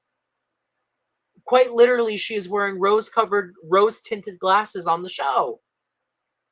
But she has the worst game in the house, and she's very likely to go home this week if she doesn't get protected. Then we have T-Core. T-Core goes to the top of OK. T-Core is in every pocket. No one wants T-Core out. T-Core is safe across the board. Shit, I'm close to putting her in amazing. The only thing that doesn't put her in amazing for me is that Brooklyn and Chelsea have a little bit more control. Actually, I'm going to put her in amazing because she does have more information than Chelsea does. She does have more information than Chelsea does. You know what? I'm actually going to put her above Chelsea.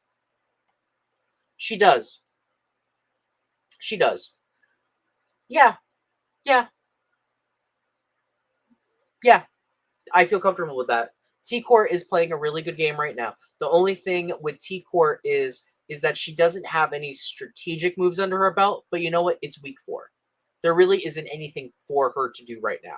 The chaos is happening on its own. T-Core is a major threat in the game, and people should watch out. Lastly, Tucker. I know what y'all are thinking. Dog shit. I'm not going to put him in dog shit. I am going to put him right above Leah in the eh. And the reason is that there's so much win equity that cancels out the bullshit. Hear me out. Tucker is crazy. Tucker is erratic. Tucker does shit that is not smart strategically. However, you can't deny the fact that there's people in the game that want to work with him. Leah wants to work with him. Mackenzie wants to work with him. Angela wants to work with him. Rubina wants to work with him.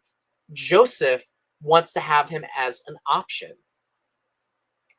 Chemo wants to fuck him as well. Tucker, if he can fix this, maybe have an HOH reign, maybe get Quinn out the game. I don't know. But in the same way that I think that Angela... Actually, I'm going to put him over Cam. I'll put him right next to Angela. Actually, I'll put him above Angela because Tucker can actually win shit. So he is valuable to an alliance. I could see Tucker getting himself out of the hole he was put in. I will say, though, he put himself in a really shitty situation. He went from being on no one's radar to now people are actively wanting to get him out. But the thing is that he can back it up and actually win the challenges. No one has come close to beating him. And that's pretty much it. So this is where I would rank everyone based on gameplay. And this is completely unbiased. If I was going based on who I like, it would be completely different. Now, if we're going to go based on who I like, let's change it up. We're going to say, you want good TV. And this is the last segment, and then I'll be wrapping up for the night. We're going to do, you want good TV? Then we're going to put, get off my TV. And we're going to do, you're okay, I guess. And we're going to keep dog shit right there. So let's go ahead and let's shake this up. All right, I'm going to put everyone at the bottom. We're going to reset. And we're going to move Angela and Tucker to the top. I'm actually going to put Tucker at the very top because Tucker is the most entertaining with Angela right behind him. Easily the best people in the game. Easily. We're going to put T-Core in You're Okay, I guess. Quinn, dog shit. Chemo, get off my TV. Chelsea, you're okay. Cedric, you're okay. Joseph, dog shit. Rubina, dog shit. Mackenzie, get off my TV. Brooklyn, I mean, there's nothing really to talk about, but you're okay, I guess. Cam, I'm sorry, dog shit. You're too boring. And then Leah, I'm just going to put her in Get Off My TV. This is kind of where I stand. So those are my thoughts on Big Brother 26. Is Quinn, so if you have any last minute questions, feel free to send them in now. I'm going to wrap this up at the 2-hour mark. So this is the last thing. Quinn is in the dog shit category because I can't stand that motherfucker. You missed my whole rant. Quinn wants to be a Big Brother alumni. He does not want to be a Big Brother winner. You can't convince me otherwise. He's way too cringe for me. He's way too weird for me. He's way too, oh, I can't wait to do my deep dive. To me, he doesn't give someone, I care because fuck that guy. And I said what I said. Fuck that guy. He's good TV, but fuck him. I still don't like him. I can love to hate a guy. You're saying I'm like Quinn? I am not like Quinn, motherfucker. I am not like Quinn. I may have used to look like Quinn with my long hair, but I am not Quinn in any capacity. Chantelli, you trolling me. Do you think the HOH will get to keep the HOH room? Yes, it's a deep fake HOH. If you think about it, realistically, this is supposed to be a secret HOH that no one knows about, so they wouldn't give the HOH over to Quinn. What made Tucker distrust Chelsea? I believe it was her not being one of the votes to vote Quinn out. I think that it got back to him. I think that he figured out that she and Cedric are tight, and that's why he wants to go after her. And I think it was the same thing with Cam. I could be wrong, but that's what I'm thinking it was. If I read it right on Twitter. Philip said, in no world is Joseph and Mackenzie playing a worse game than Tucker, Cam, and Leah. I disagree. I completely disagree. Cam has a group of people that want him to stay in the game. He just doesn't have win equity. Leah has people that have actively fought for her to not go on the block.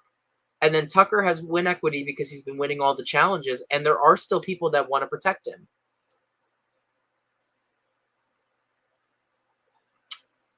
Team Tucker Showdown.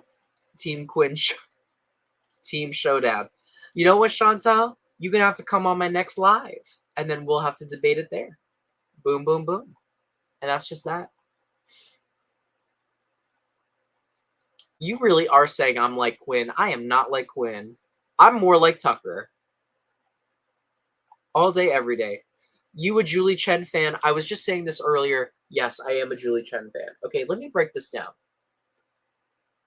Do I like that Julie Chen has a husband that sexually assaulted people or was a sexual predator to other women in the company, and that she not only stood by him, but she said, I am Julie Chen Moonves? No. I don't like that.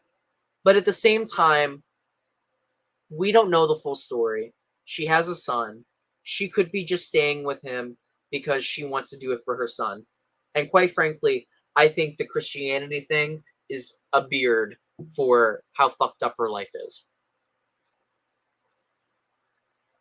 And I'm not saying that Christianity is only for people that have fucked up shit going on. I'm not saying that at all. But if you look at people that join cults or people that turn to Christianity, oftentimes people turn to Christianity when they've got fucked up shit going on and they don't know what else to do. For example, people that are alcoholics, people that are drug addicts, people that lose family members, people that get cheated on, people that, like Julie, you know. So I don't really fault Julie for all of her shit. What I appreciate about Julie is that she doesn't phone it in. You know, it's 20 seasons in. There's a point where you can just phone it in and get the check. She could easily just read the teleprompter, not give a shit about the show, and keep it moving. But I can tell that Julie not only watches the show, but she cares about it. She's posting about it on social media. She's interviewing the people on God 101. She took the time to find out that Kenny has been auditioning for the show for X amount of years and then called him out on it. That shows me she cares. And shit, I think her awkwardness is funny. Her humor is funny to me. She's trying to be funny with them. Like, I'm sorry, but Julie Chen is a pivotal part of the show. The same way that Jeff Probst and his stupid metaphors on Survivor annoy the shit out of me, it still wouldn't be Survivor without his corny ass shit. Like, let's be real. So, I am a Julie Chen fan. I like her more now than I did when I first started watching the show. I love you too, Chantel. Who should replace Julie Chen one day? I really don't know who could replace Julie Chen. Arissa Cox. Arissa Cox. Arissa Cox is... What? Oh my God. You're fucking kidding me. Holy shit. Y'all. Guess who won HOH? Y'all will not believe this shit. Guess who won HOH? Fucking Angela won HOH! Fuck yeah! Holy shit! I can't believe that shit. Angela won HOH, the first repeat HOH. God damn it, though. That sucks that her fucking nominations are not going to go through. Could you imagine what her HOH reign would have been like? Good for her. Good for Angela. Whoa! Good for Angela. I am so happy for her. Fuck those people. But now people are going to be targeting her. She's a threat now. She got 2 HOH wins. Only one. I'm curious what it was that she won. Good for her, though. She gets a week off the block. So happy for her. Now, what is Quinn going to do, though? He can put Tucker on the block. He can put Mackenzie on the block. Who else, though? What you going to do? It sucks, though, that now... Oh, it was an eliminator competition. Wow, it was an eliminator competition, and that's how she won.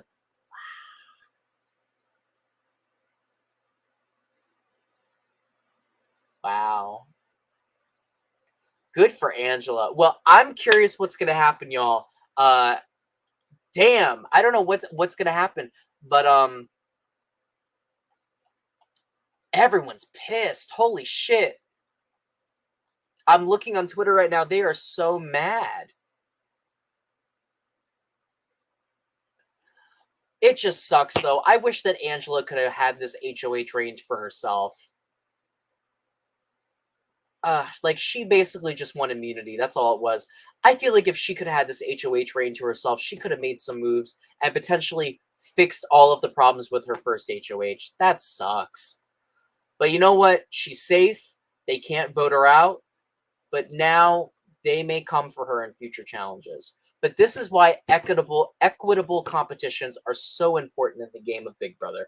Anyways, I hope they bring the pressure cooker back too. You in favor of Julie, you look beautiful comments. Okay, those are tired. Those are tired. She does, but the problem is that I don't think most of them want to work with her. I don't know. I'm very curious about what's going to happen. All right, I want to look and see what happens with the live feeds. It also is 1 a.m. I want to thank you all so much for watching. This has been so much fun to talk about the show again. Like I said, I will be here for another week. Then I will be gone. I believe my last day that I'll be able to talk with you guys is the 15th, which is eviction night. I'm very excited to keep up to date with you guys on that point. And when I come back, y'all are going to have to update me. Until next time, you can follow me everywhere at Slightly Bitta on X, Instagram, Facebook, you name it. I got it. TikTok, whatever, even though I don't really go on there. Please subscribe to me. We are so close to 2,000 subscribers. We're currently at 17. We're almost at 1,800. I would love to get to 2,000 subscribers. It would be amazing. So subscribe, like, share with your friends, and join the Bitter Brigade. Let me know in the comments section, do you think Tucker is a BB legend in the making? Is Angela a BB legend in the making? Should they keep the AI arena, ditch the AI arena? And who are you hoping goes home this week? And what do you think Quinn is going to do with his power? Let your voice be heard. And I'm going to get political for a second. Make sure that you register to vote in November. This is a very important election coming up. Register to vote and let yourself reclaim that power. Anyways, thank you all so much for watching. I hope that me being a little slightly better has made your day slightly better. Until next time, stay followed, stay tuned, and most importantly, stay bitter. Bye, y'all.